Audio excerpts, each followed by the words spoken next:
इनमें से कौन सा सूर्य मंदिर नहीं है? ठीक है, सूर्य भगवान का मंदिर कौन सा नहीं है? सबसे पहला है अरासावल्ली। अरासावल्ली जो है ये श्रीकाकुलम में है, श्रीकाकुलम आंध्र प्रदेश, और ये सूर्य मंदिर है, तो ये तो ठीक है। अमरकंटक, अमरकंटक में बहुत सारे मंदिर हैं, भगवान शिव, भगवान राम, ये वो सारे मंदिर यहाँ पे हैं। मैकाल के पहाड़ों में है ये अमरकंटक, और ये मध्य प्रदेश में तीर्थराज कहा जाता है। नर्मदा नदी निकलती है यहाँ से, सोन नदी निकलती है यहाँ से। तो अमरकंटक जो है ये सूर्य मंदिर नहीं है, यहाँ तो हर भगवान का ही मंदिर है यहाँ तो। ओमकारेश्वर, ओमकारेश्वर दो मंदिर हैं, एक तो मैसूर में है जिसे बोलते हैं श्री ओमकारेश्वर, वो भगवान शिव का मंदिर है, और एक ओमकारेश्वर जो है वो मध्य प्रदेश में है, और वो भी सूर्य मंदिर नहीं है। तो इसमें थर्ड भी नहीं है, तो इसका आंसर हो गया ओनली फर्स्ट, यानी कि वन ओनली। उसके बाद एक त्योहार होता है जिसको बोलते हैं मणिपुरी संकीर्तन। ये यूपीएससी 2017 में आया था। मणिपुरी संकीर्तन के बारे में कौन सा स्टेटमेंट ठीक है? इसमें लोग गाते हैं और नाचते हैं, यानी सॉन्ग और डांस परफॉर्मेंस होता है मणिपुरी संकीर्तन। यस, ये बिल्कुल ठीक है। सिंबल, ये एकमात्र वाद्य यंत्र है, म्यूजिकल इंस्ट्रूमेंट है जो बजाया जाता है इस परफॉर्मेंस में? नहीं, सिंबल भी बजाया जाता है, ड्रम भी बजाया जाता है, और भी बहुत सारे म्यूजिकल इंस्ट्रूमेंट होते हैं जो बजाए जाते हैं। उसके बाद भगवान कृष्ण की जो जीवन है उसके रिलेटेड परफॉर्मेंसेज होते हैं इस त्योहार में। यस, थर्ड भी ठीक है। तो इसमें 1 और 3 ठीक है, आंसर है बी, 1 एंड 3 ओनली। तो आप क्वेश्चन की डेप्थ देख सकते हो कितनी मुश्किल है। अब बात करते हैं काकाटिया किंगडम की। काकाटिया साम्राज्य में कौन सा एक बहुत इंपॉर्टेंट सी पोर्ट था, यानी कि एक समुद्र वाला बंदरगाह था? इनमें से काकीनाडा, मोटुपल्ली, मछलीपट्टनम और नेल्लूरू। इन चारों में से काकाटिया साम्राज्य जो था, आंध्र प्रदेश तेलंगाना जो आज हम कहते हैं जिसे, तो यहाँ पे जो इंपॉर्टेंट सी पोर्ट था वो था मोटुपल्ली। मोटुपल्ली जो है ये कृष्णा डिस्ट्रिक्ट में पड़ता है आज की तारीख में। अब आते हैं क्वेश्चन नंबर 10। इनमें से कौन व्यक्ति हैं जो रेतवारी सिस्टम था, रेतवारी सेटलमेंट सिस्टम, उससे एसोसिएटेड थे? सबसे पहला लॉर्ड कॉर्नवालिस। लॉर्ड कॉर्नवालिस जो थे ये जमींदारी सिस्टम यानी परमानेंट सेटलमेंट एक्ट आई थी उससे एसोसिएटेड थे, रेतवारी से नहीं थे, तो पहला तो निकल गया। जमींदारी सिस्टम क्या था? जमींदारी सिस्टम ये था, सबसे नीचे होंगे किसान, किसान के ऊपर होंगे जमींदार, और जमींदार पैसा देंगे ब्रिटिशर्स को। अब जो जमींदार हैं, जमीन होगी जमींदारों की, जमींदार काम करवाएंगे किसानों से, और किसानों जो हैं किसान से पैसा वसूलेंगे, और जितना भी पैसा वसूलेंगे उसको 11 भागों में बांटा जाएगा, और एक हिस्सा सिर्फ जो मिलेगा वो मिलेगा जमींदारों को, और बाकी जो 10 हिस्से हैं वो मिलेंगे ब्रिटिशर्स को। तो ये था जमींदारी सिस्टम या परमानेंट सेटलमेंट एक्ट। तो इसमें जो लैंड की ओनरशिप है वो जमींदारों के पास थी। दूसरा अलेक्जेंडर रीड और तीसरा थॉमस मुनरो। अलेक्जेंडर रीड और थॉमस मुनरो ने शुरू किया था रेतवारी सिस्टम, तो आंसर है 2 एंड 3। इन दोनों ने किया था, तो आंसर है 2 एंड 3 ओनली। पहले किया था अलेक्जेंडर रीड ने और फिर थॉमस मुनरो ने। भारत के उसमें देखें तो थॉमस मुनरो आंसर मिलता है एनसीईआरटी में, लेकिन अलेक्जेंडर रीड भी एसोसिएटेड थे। और रेतवारी में क्या था? रेतवारी में जमींदार हटा दिए थे बीच में से, तो जो जो जो क्या बोलते हैं जमीन है वो किसानों के नाम कर दी थी सारी, और फिर जो ब्रिटिशर्स हैं ईस्ट इंडिया कंपनी वो सीधा पैसा वसूलते थे किसानों से, जमींदार उसमें बीच में नहीं थे। ये था रेतवारी सेटलमेंट। और एक था महालवारी सेटलमेंट, वो एक अलग है, हम उतना टेक्निकल नहीं जाएंगे, तो आंसर है इसका 2 एंड 3 ओनली। और आज का आखिरी सवाल, ये 3 चीजें हुई, ठीक है, इनमें से आपको सही क्रम में बताना है, पहले कौन सी हुई, फिर कौन सी हुई, फिर कौन सी हुई। जो रॉयल इंडियन नेवी है उसमें तनाव, उसमें दरार। भारत की जो नौसेना है उसमें दरार कब पड़ी? 1946 में। भारत छोड़ो आंदोलन कब हुआ? 1942 में। और दूसरी गोलमेज कॉन्फ्रेंस, दूसरी गोलमेज हुई थी 1931 में हुई थी। तो लगा लो क्या हो गया, 3, 2, 1, तो आंसर इसका हो गया सी, 3, 2, 1। यह भी यूपीएससी 2017 में क्वेश्चन आया था। अगला, सत्य शोधक समाज ने इनमें से क्या ऑर्गेनाइज किया था? स्टैटिक का क्वेश्चन है, और यह क्वेश्चन आया था यूपीएससी 2016 में, यूपीएससी 2016 प्रीलिम्स में आया था। सत्य शोधक समाज जो था बना था, उसने क्या किया? उसने बिहार में जो जनजातियां हैं, ट्राइबल लोग हैं, उनके विकास के लिए, उनके उत्थान के लिए काम किया। ये एक टेम्पल एंट्री मूवमेंट थी गुजरात में। गुजरात में जो महिलाओं को मंदिर में नहीं जाने दिया जाता था, तो उनको उनकी एंट्री के लिए लड़े सत्यशोधक समाज। ये एक एंटी कास्ट मूवमेंट था महाराष्ट्र में, महाराष्ट्र में जातिवाद को खत्म करने के लिए एक मूवमेंट था। या चौथा, ये एक पीजेंट मूवमेंट था पंजाब में, पंजाब में फार्मर किसानों का ये आंदोलन था। तो इसका आंसर है थर्ड। ये महाराष्ट्र में एक एंटी कास्ट मूवमेंट था सत्यशोधक समाज, और इसको शुरू किया था ज्योतिबा फुले ने, ज्योतिबा फुले। चलिए बात है क्वेश्चन नंबर 3। इनमें से अजंता और महाबलीपुरम का जो आर्किटेक्चर है, अजंता आप जानते हैं, अजंता की गुफाएं आपने सुनी होंगी, अजंता एलोरा वगैरह। तो अजंता जो है वो अलग है, एलोरा वो अलग है। तो अजंता और महाबलीपुरम में क्या चीज कॉमन है, क्या चीज ऐसी है जो दोनों में एक जैसी है? ये दोनों ही बहुत ही ऐतिहासिक हमारी जगह है दोनों। तो ये क्वेश्चन यूपीएससी में 2016 में आया था। ये आप इसको हिस्ट्री में गिन सकते हो, आर्ट एंड कल्चर में गिन सकते हो। अजंता और महाबलीपुरम दोनों एक ही समय काल में बने थे, ठीक है, एक ही समय काल में बने थे। दूसरा, ये दोनों एक ही धर्म के प्रतीक हैं। और तीसरा, दोनों में रॉक कट आर्किटेक्चर है, रॉक कट मॉन्यूमेंट्स हैं दोनों। तो सबसे पहला जो है वो गलत है, दोनों अलग अलग समय काल में थे, बने थे, बहुत फर्क था दोनों में। दूसरा, जो एक ही धर्म का प्रतीक है, नहीं, अजंता है बुद्ध धर्म का प्रतीक और महाबलीपुरम के मंदिर हिंदू धर्म के हैं, तो ये भी गलत है। और तीसरा, ये रॉक कट मॉन्यूमेंट है। रॉक कट मतलब ये होता है एक बहुत बड़ी चट्टान ले ली जाती है और उसको खुरेद खुरेद के जो मूर्तियां वगैरह हैं वो बनाई जाती हैं। तो कई बार सिंगल रॉक कट आर्किटेक्चर भी होता है जिसमें पूरी बिल्डिंग सिर्फ एक ही चट्टान की बनती है, और कई बार मल्टी रॉक्स भी यूज होते हैं। तो रॉक कट मॉन्यूमेंट मतलब जो चट्टानों को चीजल कर करके, उनको घिस घिस के, उनमें से जो चीज रिक्वायर्ड नहीं है उसको हटा के और फिर बनाई जाती हैं, उनको बोलते हैं रॉक कट मॉन्यूमेंट। तो यस, ये ठीक है कि दोनों ही रॉक कट मॉन्यूमेंट है। तो इसका आंसर है only C is correct. B गलत है क्योंकि अजंता बुद्ध धर्म के हैं और महाबलीपुरम हिंदू धर्म के हैं। और पहले वाला गलत क्यों है? क्योंकि अजंता जो बना था, अजंता की गुफाएं जो बनी थी, अजंता आर्किटेक्चर है 200 बीसी से लेके 650 एडी। 200 बीसी से 650 एडी, ये वो समय है जब वाकाटक जो रूलर थे उनका राज था। और महाबलीपुरम है 7 to 8 सेंचुरी, 7 to 8 सेंचुरी, और ये पल्लव राजाओं ने बनवाए थे। सो ये काफी डिफरेंस है, आप देख सकते हो टाइम पीरियड में। अब आते हैं क्वेश्चन नंबर 4 पे। भारत का जो मिडिवल इंडिया है, मध्यकालीन भारत, उसका जो सांस्कृतिक इतिहास है, कल्चर, उसके बारे में क्या स्टेटमेंट ठीक है? सबसे पहला, जो सिद्धा है, तमिलनाडु के जो सिद्धा हैं वो मोनोथिस्टिक थे, मतलब वो एक ही भगवान में विश्वास रखते थे, मोनोथिज्म बोलते हैं जिसे, वन गॉड। और वो आइडोलेट्री को कंडेम करते थे, यानी कि मूर्ति पूजा में विश्वास नहीं रखते थे, उसका खंडन करते थे। सिद्धाज ऑफ तमिल रीजन, ये ठीक है।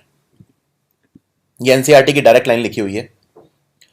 ये क्वेश्चन भी यूपीएससी 2016 में पूछा गया था। जो कन्नड़ रीजन के लिंगायत हैं, लिंगायत अब तो एक आपको पता होगा, कर्नाटक की सरकार ने इनको एक माइनॉरिटी रिलीजन का दर्जा दिया था, कर्नाटक की सरकार ने।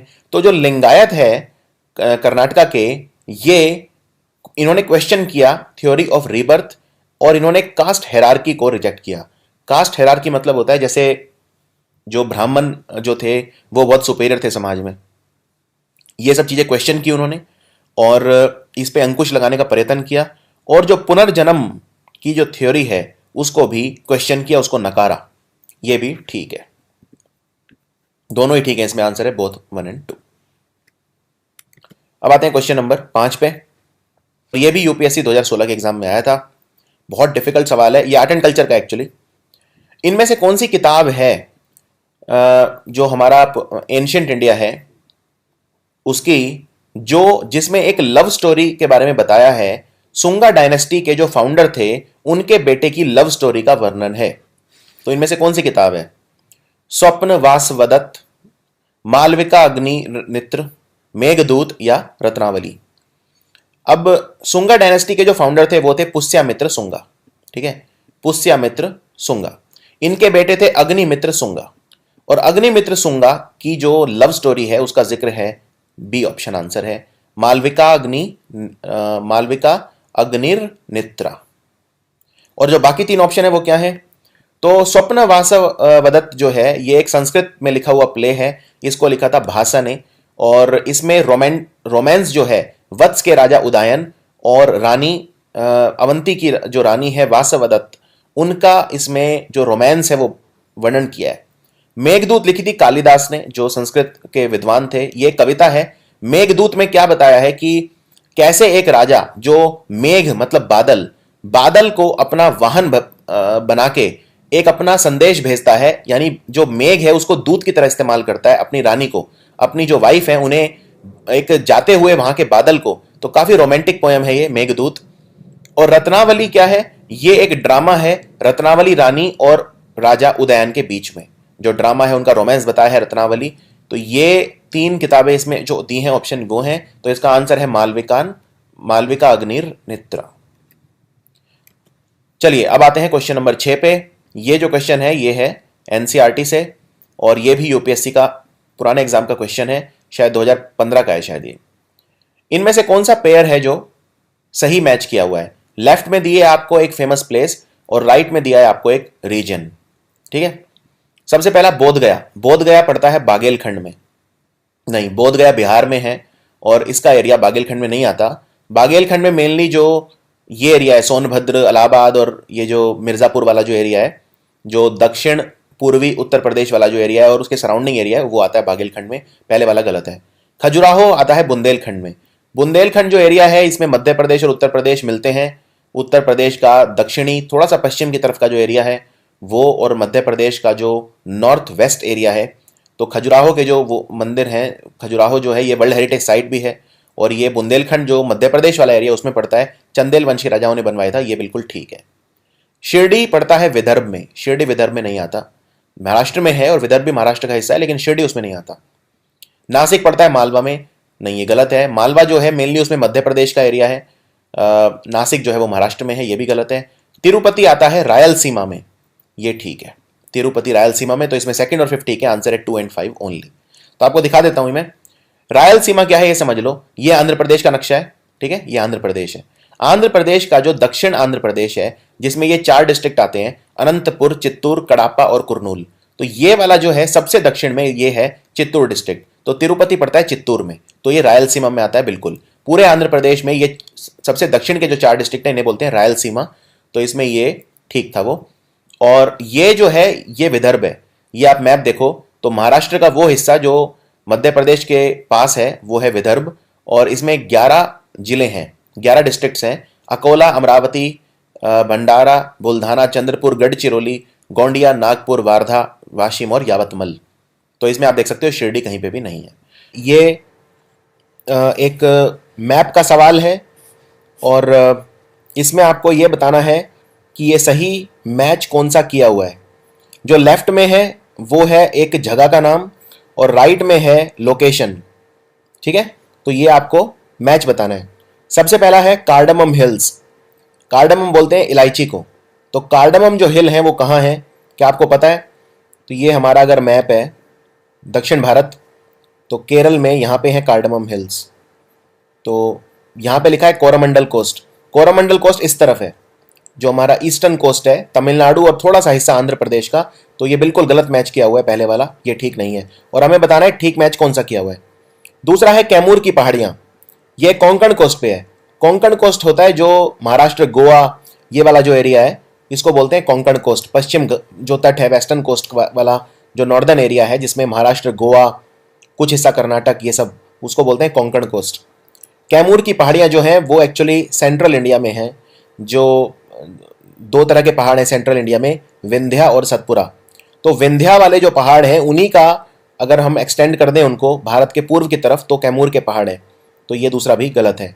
तीसरा, महादेव के पहाड़, सेंट्रल इंडिया। महादेव के जो पहाड़ हैं ये विंध्यास का हिस्सा है और विंध्या जो है वो सेंटर में है, तो ये बिल्कुल ठीक है। मीकिर हिल्स नॉर्थ ईस्ट इंडिया में है। मीकिर हिल जो है वो असम में है, जो काजीरंगा नेशनल पार्क है उसके दक्षिण में, तो ये भी ठीक है। उत्तर पूर्वी इंडिया है वो, असम। तो 3 और 4 ठीक है, इसमें आंसर है सी। ये क्वेश्चन आया था यूपीएससी के 2014 में। अब मैप पे देखते हैं जो जो मैंने आपको बताया। ये देखो जो लेफ्ट में मैप है ये आपको बता रहा है भारत में मुख्य जो फिजिकल फीचर है कौन से हैं। ये अरावली की पहाड़ियाँ हैं जो राजस्थान, गुजरात और दिल्ली, फरीदाबाद, हरियाणा के कुछ हिस्से में है। फिर ये है हमारे सेंट्रल हाईलैंड्स। फिर ये विंध्याज और सतपुरा जो कि ब्लॉक माउंटेन है। हिमालय, अरावली ये फोल्ड माउंटेन है। फिर ये वेस्टर्न घाट, ये ईस्टर्न घाट, ये बीच में डेक्कन एरिया हो गया, डेक्कन ट्रैप एरिया हो गया ये वाला। तो ये पूरा हमारे फिजिकल फीचर है जो आपको पढ़ने हैं। अब ये विंध्या के पहाड़, विंध्या के जो पर्वत हैं और सतपुरा के जो पर्वत हैं इनके बीच में बहती है नर्मदा नदी। और विंध्या के पहाड़ जो हैं ये इस तरह से हैं, देखो ये मैं यहाँ बना रहा हूँ, ठीक है, इनको ऐसे मान लो, ये हैं विंध्या के पहाड़, ठीक है, और ये हैं सतपुरा के पहाड़। अब ये विंध्या वाले जो ऊपर वाले पहाड़ हैं इनमें थोड़ा जो गुजरात में एरिया घुस जाता है उसको बोलते हैं राजपीपला की पहाड़ियाँ, राजपीपला। और इनमें फिर बीच में आ जाते हैं महादेव के पहाड़ और इस तरफ आ जाते हैं कैमूर के पहाड़। नीचे है फिर सतपुरा जिनमें मैकाल के पहाड़ और ये सब आते हैं। तो ये विंध्या और सतपुरा के बारे में। इसके अलावा इसमें महादेव हिल हो गई, कैमूर हिल हो गया, कार्डमम हिल, कार्डमम भी देख लो। ये जो आपको दिख रहा है ये जो शेडिड एरिया है ये है कोरोमंडल कोस्ट। तो इसमें ये जो एरिया है नीचे ये हो गया तमिलनाडु और ये ऊपर हो गया कुछ हिस्सा आंध्र प्रदेश का, और कार्डमम हिल इस तरफ है, यहाँ पे कार्डमम हिल है केरल में। और कोई इसमें मीकिर हिल की देख लेते हैं, असम में है, मतलब मीकिर हिल। तो बस इतना याद रखिए, असम में है, जो काजीरंगा नेशनल पार्क है उसके दक्षिण में पड़ती है मीकिर हिल। तो इसमें थर्ड और फोर्थ जो है वो मैच किए हुए। चलो एक और क्वेश्चन देख लेते हैं, ये मैप का क्वेश्चन है। ये आपको बताना है कि करेक्ट सीक्वेंस क्या है। ये शहर जो हैं साउथ ईस्ट एशिया के साउथ से नॉर्थ की तरफ लगाने हैं, ठीक है, दक्षिण से उत्तर की तरफ लगाओ इन्हें क्रम में। बैंकॉक शहर, हनोई जो वियतनाम की राजधानी है, जकार्ता जो इंडोनेशिया की राजधानी है, और सिंगापुर। अब इसमें पहला शहर तो आप गैस कर सकते हो, इंडोनेशिया सबसे नीचे है आपको पता है, तो जकार्ता सबसे नीचे होगा, तो पहला हो गया 3। यानी इसमें आप ऑप्शन ए और डी तो बड़े प्यार से निकाल सकते हो, ठीक है। अब देखो इसमें 3 के बाद जो दिया है वो दिया है 2 या 4, यानी या तो हनोई या सिंगापुर। अब ये थोड़ा ट्रिकी है, उसके लिए आपको अगर आसियान कंट्रीज के बारे में पता है, सिंगापुर की लोकेशन आपको पता होगा, जब आप स्ट्रेट ऑफ मलक्का से घुसते हो सीधा तो फिर आप सिंगापुर को टच करोगे, तो 3 के बाद हो गया 4, तो इसी में आपका आंसर आ जाएगा। तो आंसर है इसका सी। खैर मेरे स्टूडेंट का क्वेश्चन गलत हो गया था मुझे याद है, लेकिन ये इतना आसान नहीं है ये सवाल, अगर आप मैप में अच्छे हो। अब मुझे आसियान कंट्रीज की लोकेशन पता है तो मैंने ये 2 मिनट में कर दिया, लेकिन अगर मुझे नहीं पता तो फिर ये बड़ी टेढ़ी खीर है इस तरह के क्वेश्चन, और वहाँ पे समय बहुत कम होता है, तो आप इस पे बैठ नहीं सकते 15 मिनट लेके, ये आपको 40 सेकंड 50 सेकंड में करने पड़ते हैं प्रीलिम्स में। खैर मैप देख लो। तो इंडोनेशिया अगर आपको पता है ये 17,000 से ज़्यादा आइलैंड से मिलकर बना है, और तो ये तो इंडोनेशिया, जकार्ता तो आप बता दोगे, दिमाग लगा के बता दोगे। उसके ऊपर ये स्टेट ऑफ मलक्का आ गया, यहाँ से घुसोगे स्टेट ऑफ मलक्का में, फिर ये सिंगापुर, और इसके ऊपर फिर ये यहाँ आ जाओ आसियान, बाकी कंट्रीज जो हैं आसियान के। अब देखो इसमें एक चीज़ और नोट करो, चलो 3 और 4 तो आप इनमें पहुंच भी जाओगे, ठीक है, थोड़ी भी नॉलेज है तो इतना तो कर दोगे, 3 और 4 उसी में आंसर आ गया। लेकिन बैंकॉक या हनोई में बहुत डिफिकल्ट है, और बैंकॉक और हनोई मेरे लिए भी बहुत डिफिकल्ट था, क्योंकि अगर आप मैप को देखो यहाँ पे ये थाईलैंड है, ठीक है, और ये सबसे आखिर में जो कंट्री है ये पूरा ये है वियतनाम। अब वियतनाम में हनोई कहाँ पे ये पता होना चाहिए, क्योंकि थाईलैंड और वियतनाम साथ साथ हैं, तो इनमें उत्तर और दक्षिण उतना क्लियर नहीं है, राइट। और हनोई, अब थाईलैंड के बिल्कुल दक्षिण में बैंकॉक है, ये बैंकॉक है यहाँ पे, और ये जाके यहाँ पे हनोई है, तो यानी कि पहले बैंकॉक आएगा और उसके बाद आएगा हनोई। क्लियर है, यानी इन चारों में सबसे उत्तर में पड़ेगा हनोई। तो आंसर हो गया 3, 4, और फिर पहले बैंकॉक और फिर हनोई, तो 1, 2 यानी कि सी। चलिए बातें क्वेश्चन नंबर 3 पे। इनमें से जो राज्यपाल होता है, गवर्नर ऑफ अ स्टेट, उसका डिस्क्रेशनरी पावर इनमें से कौन सा है? Which of the following are the discretionary powers given to a governor of a state? Discretionary power होता है जो विवेकाधीन शक्ति, अपने जो मतलब खुद के विवेक से, खुद की बुद्धि लगा के, जिसका कोई बहुत ज्यादा प्रोसीजर लेट डाउन नहीं किया हुआ, जहां पे एक ग्रे एरिया है, जहां पे जो गवर्नर है वो अपना विवेक यूज करके डिसीजन ले सकता है, उसको बोलते हैं डिस्क्रेशनरी पावर। तो सबसे पहला, प्रेसिडेंट को एक रिपोर्ट भेजना भारत के राष्ट्रपति को कि प्रेसिडेंट रूल लगा दो, ये ठीक है, ये डिस्क्रेशनरी पावर है, प्रेसिडेंट रूल लगाना। और जो गवर्नर होता है वो अगर किसी भी पार्टी को मान लो कोई बहुमत नहीं मिला, तो वो लार्जेस्ट पार्टी का जो जिसको सबसे ज़्यादा सीट मिली है विधानसभा में, उसको इनवाइट कर सकता है वो मुख्यमंत्री बनने के लिए। तो ये एक तरह का डिस्क्रेशनरी पावर है। दूसरा, मिनिस्टर्स को अपॉइंट करना। देखो गवर्नर जो है वो मिनिस्टर को अपॉइंट तो करता है, लेकिन उन्हीं को करता है जिनको सीएम बताता है, यानी गवर्नर का कोई रोल अपने उसमें नहीं है, गवर्नर जिसे चाहे वो मिनिस्टर बना दे ऐसा नहीं है, सीएम जिसे कहेगा उसे ही बना पाएगा। तो इस केस में वो अपनी बुद्धि यूज नहीं कर सकता, तो आंसर है सेकंड जो है वो गलत है। He appoints the ministers but only on the recommendation of the CM. तो सीएम के पास असली पावर है कि मंत्री किसे बनाना है जो राज्य है उसमें। तीसरा, कुछ बिल्स को गवर्नर प्रेसिडेंट के पास भेज सकता है कंसिडरेशन के लिए, कुछ, ये बिल्कुल ठीक है, ये उसका डिस्क्रेशनरी पावर है। अगर कोई बिल विधानसभा से पास भी हो जाता है, लेकिन अगर गवर्नर को लगता है कि ये देश के हित में नहीं है, राज्य के हित में नहीं है, या किसी भी तरह से जो हमारा कॉन्स्टिट्यूशन उसे वायलेट कर सकता है, तो वो प्रेसिडेंट के पास उसे भेज देता है। तो ये भी उसकी एक खुद की तर्क शक्ति है, एक तरह की डिस्क्रेशनरी पावर है। चौथा, making the rules to conduct the business of the state government. एक राज्य में सरकार, मुख्यमंत्री की जो है वो किस तरह से कार्य करेगी उसके कानून बना सकता है गवर्नर? नहीं, ऐसा कुछ नहीं है। गवर्नर सिर्फ एक सेरेमोनियल पोजीशन होती है, असली जो ताकत है वो विधानसभा के पास होती है और विधानसभा का हेड मुख्यमंत्री होता है। तो इसमें फर्स्ट और थर्ड ठीक है, तो इसका आंसर है 1 और 3 ओनली, यानी कि सेकंड। ये जो क्वेश्चन है यूपीएससी में आया था 2014 में। चले बात है क्वेश्चन नंबर 4 पे। ये काफी डिफिकल्ट सवाल है और बहुत ही ज्यादा डिफिकल्ट है।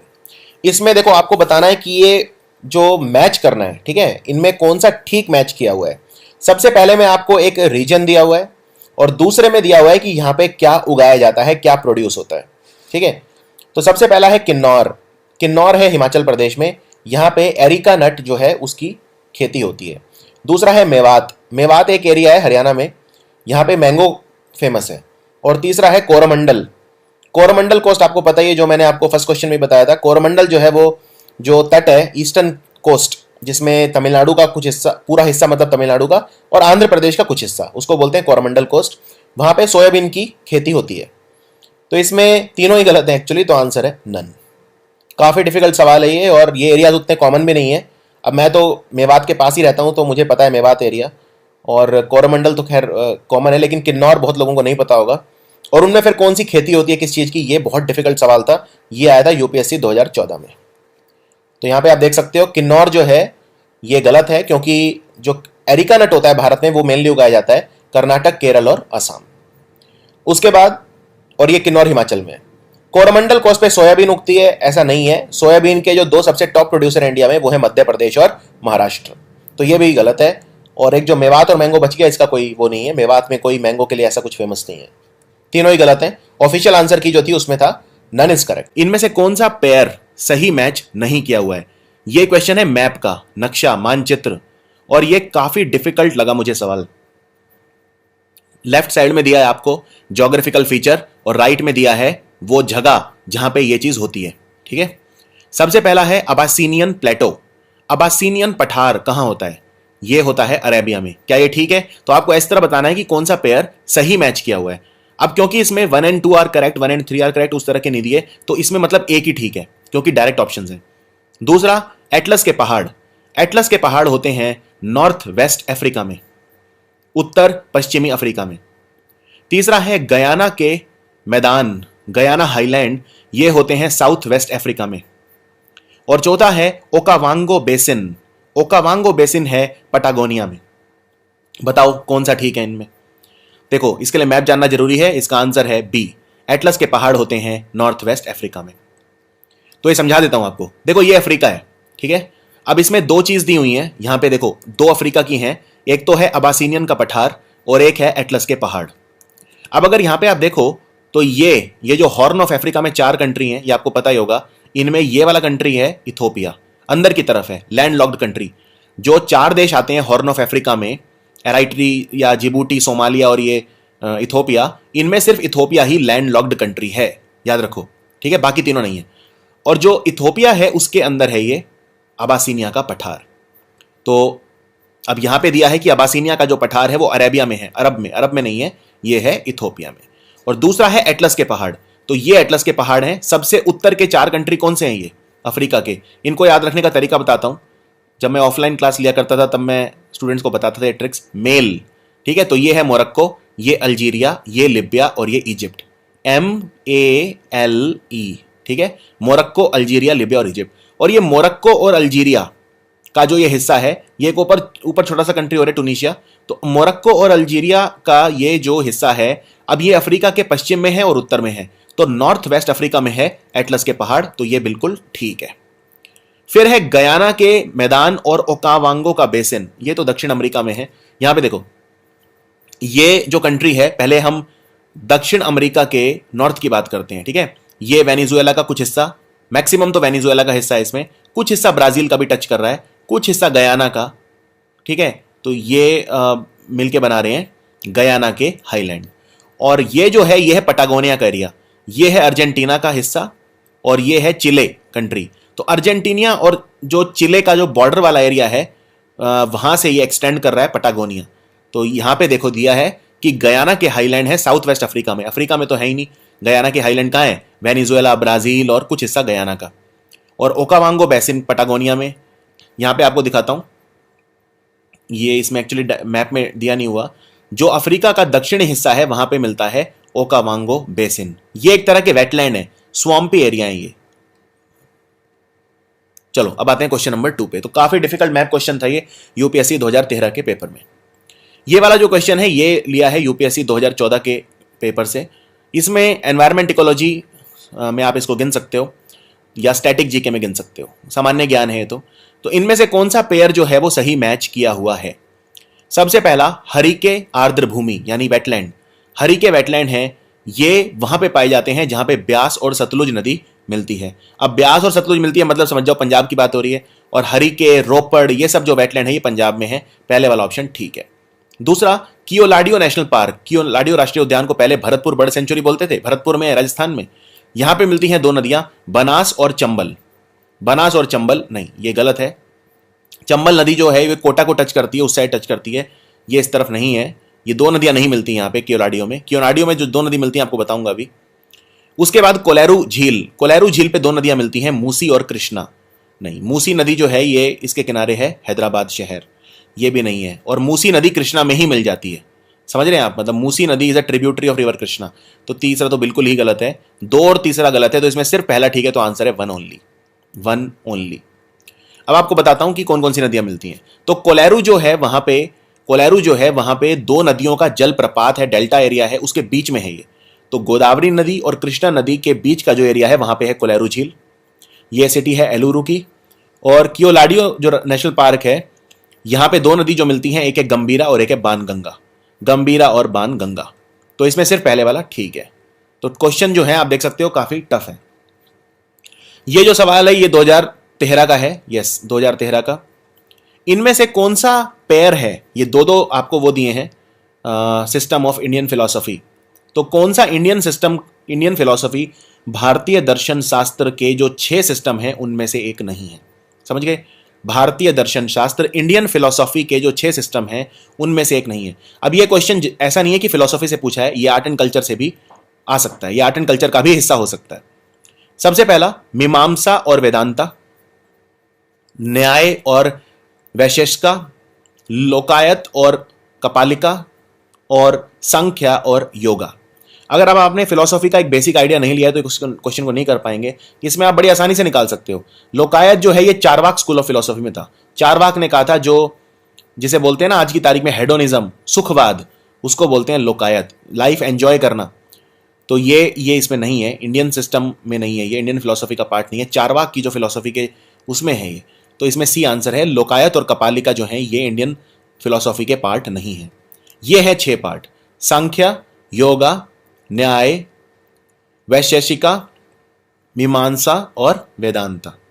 ये हैं 6 सिस्टम्स ऑफ इंडियन फिलॉसफी। अगला सवाल भी इसी से मिलता जुलता है। ये पुराने पेपर से है, ईयर मेरे को याद नहीं है, ये काफी पुराना है एक्चुअली ये क्वेश्चन, लेकिन यूपीएससी में ऑलरेडी पूछा जा चुका है। जो सांख्य फिलॉसफी है, सांख्य स्कूल, सांख्य का दर्शन है, उसके बारे में कौन सा स्टेटमेंट ठीक नहीं है। 2 स्टेटमेंट दिए हैं। सांख्य जो है ये पुनर्जन्म में विश्वास नहीं रखता और ट्रांस माइग्रेशन ऑफ सोल में विश्वास नहीं रखता। यानी कि जो कर्मा का वो होता है कि अगर आप कर्मा करोगे उसी हिसाब से आपको अगला जन्म मिलेगा, तो ये बार बार जन्म लेने में विश्वास नहीं रखता। संख्या का जो स्कूल है तो ऑफ थॉट है, नहीं, ये गलत है। आपको बता दूं कि जो इंडियन सिस्टम है इसमें 6 के 6 जो सिस्टम है इंडियन फिलॉसफी में, ये सारे के सारे कर्मा को मानते हैं, सारे के सारे पुनर्जन्म को मानते हैं, और सारे के सारे ये मानते हैं कि जो मानव जन्म है उसका एक ही मकसद है और वो है मुक्ति, जिसे बोलते हैं लिबरेशन ऑफ सोल, मोक्ष। तो ये आपको याद रखना है। दूसरा, पहला वाला ऑप्शन गलत हो गया। सांख्य जो है वो ये कहता है कि मोक्ष प्राप्त करने का जो तरीका है वो ये है सेल्फ नॉलेज। सेल्फ नॉलेज आती है मेडिटेशन से, ध्यान लगाने से। तो ये ठीक है, ये बिल्कुल ठीक है।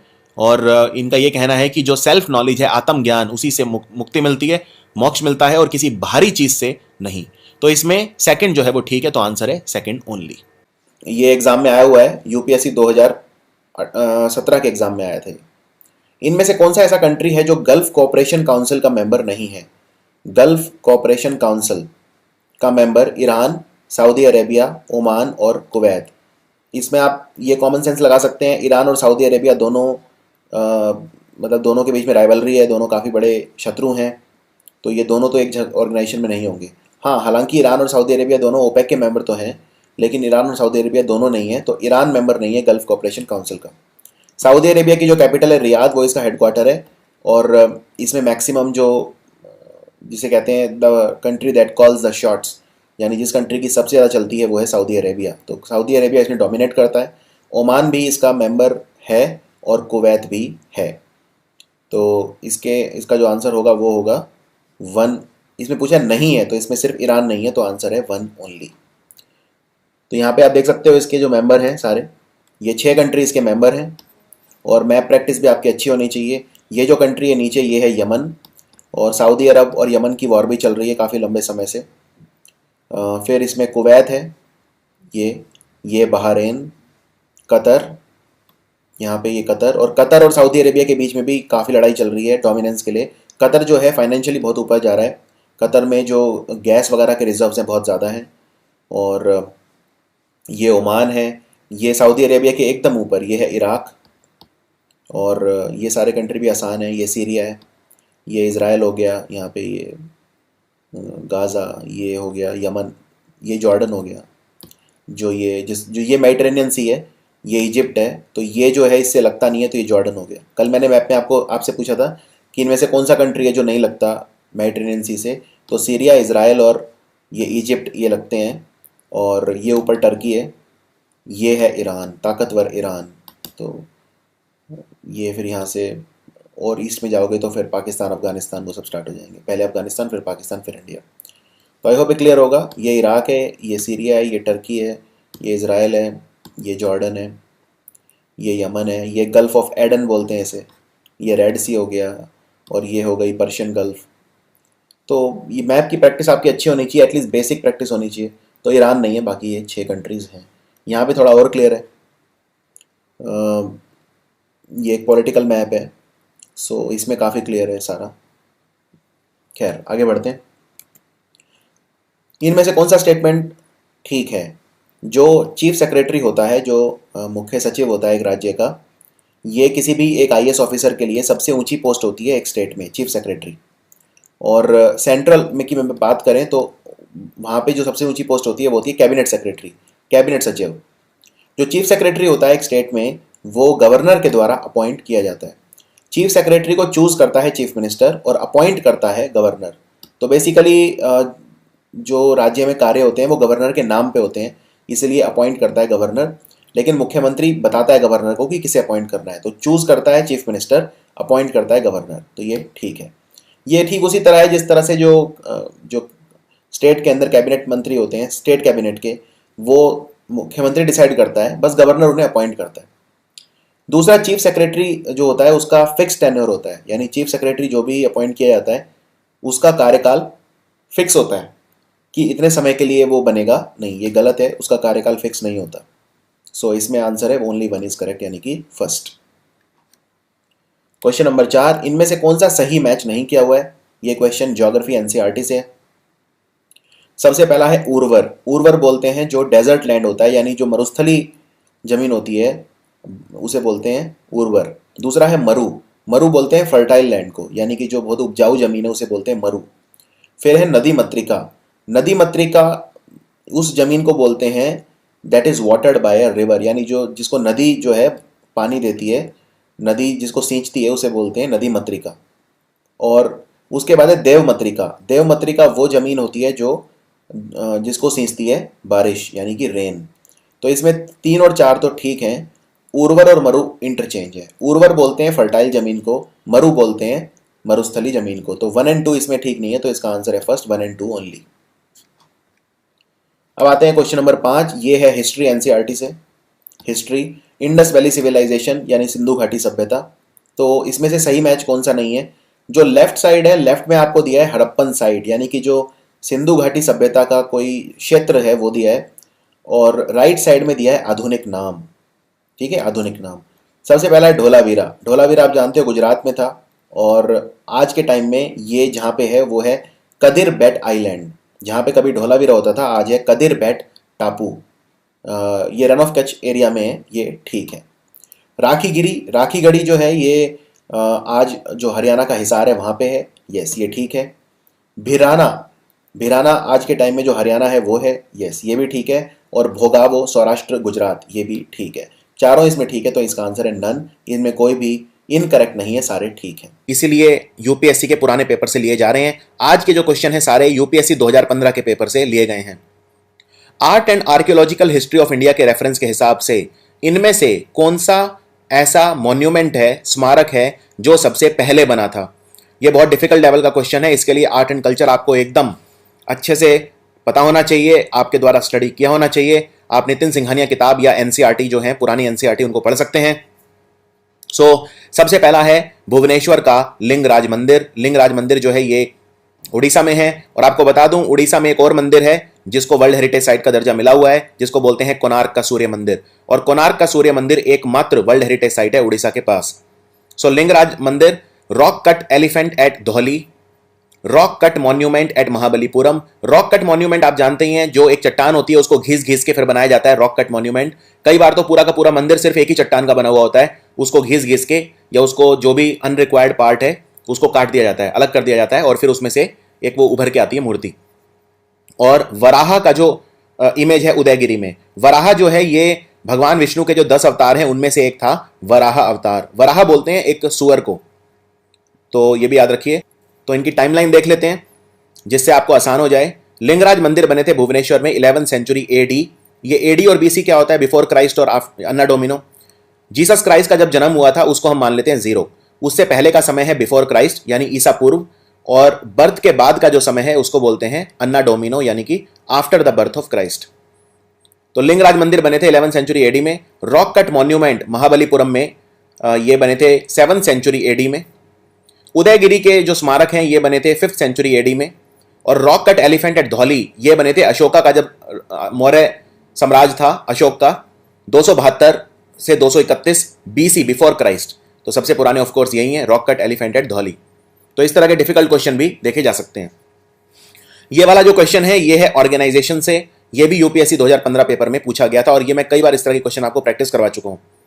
मैकोंग गंगा कोऑपरेशन ये एक इनिशिएटिव है 6 कंट्रीज का। इसमें इनमें से कौन सा कंट्री नहीं है? एमजीसी में कौन सा कंट्री नहीं है? मैकोंग भी एक नदी है और गंगा भी एक नदी है, दोनों के बीच में कोऑपरेशन है। मैकोंग नदी जो है ये चाइना से निकलती है, तिब्बत प्लेट्यू से निकलती है और फिर ये नीचे आसियान कंट्रीज की तरफ जाती है।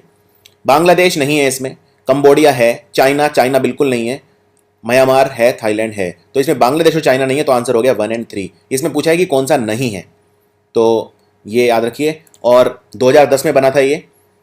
तो इसमें कंट्री जो है India, Thailand, Myanmar, Cambodia, Laos और वियतनाम, ये है कंट्री। क्वेश्चन नंबर 3 देखते हैं। हिस्ट्री से रिलेटेड है, काफी इंटरेस्टिंग सवाल है, बहुत अच्छा लगा मुझे। ये भी यूपीएससी 2015 के पेपर में आया था। इनमें से जो मॉडरेट्स और एक्सट्रीमिस्ट थे, मॉडरेट्स थे जो नरमपंथी नेता थे, गोपाल कृष्ण गोखले और ये सब जो मॉडरेट्स थे।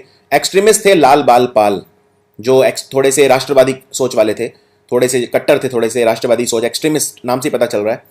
सो इनके बीच में अलगाव जब हुआ, ठीक है, इनमें से जब अलगाव हुआ तो कौन सी मूवमेंट को लेकर हुआ, यानी इनमें से कौन सी मूवमेंट की वजह से अलगाव हुआ?